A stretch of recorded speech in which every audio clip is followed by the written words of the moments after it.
Hello, Mary here at Mary's Heirloom Seeds. Thank you for joining us for day 4 of our series, Grow Your Own Food in 100 Days or Less.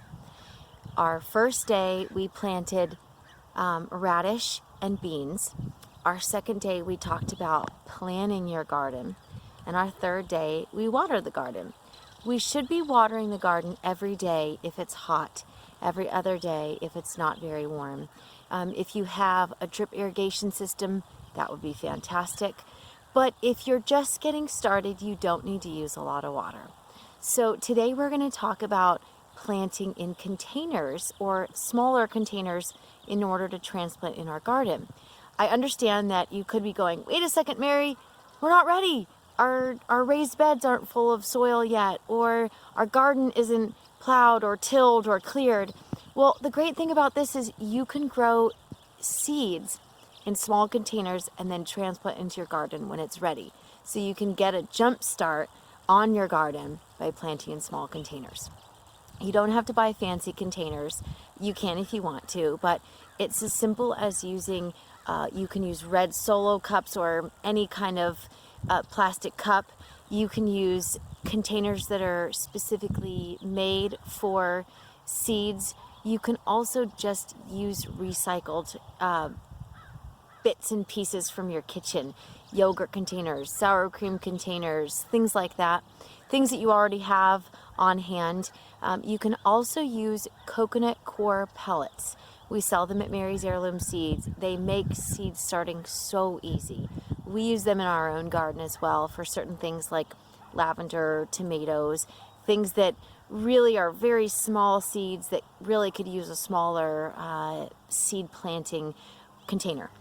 So we're going to go ahead and switch the camera around and you can see some of the things that we use to start seeds before we plant them in the garden. All right, here we have some containers. We sell these small green containers at Mary's Heirloom Seeds. This is a Blue Lake bush bean that we planted a few days ago, maybe a week and a half ago. You can see the roots are already coming out on the bottom, so it is time to transplant. That's definitely an indicator that it's time to transplant, and it's not going to get much bigger if we don't put it in the ground. This here is a crimson watermelon that we planted. Some of these went in our Mother's Day garden. You can see again, those roots are sticking out and they are ready to go. This here takes patience.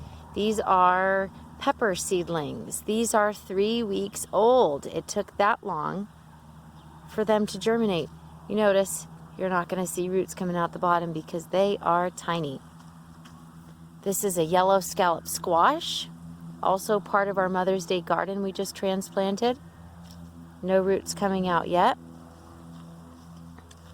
And a Hopi blue corn with roots coming out the bottom. So that one's ready to be transplanted. So these are easy, simple ways to get started on your garden. If it's not quite ready to plant yet, you can plant them in small containers and have them ready to go.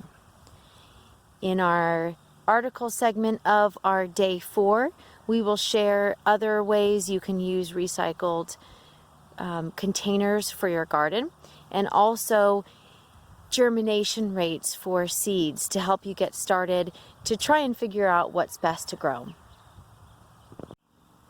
Thank you for joining us for day 4 of our Grow Your Own Food in 100 Days or Less. I'm Mary. If you have any questions, please send an email to mary@marysheirloomseeds.com. Thank you and happy planting.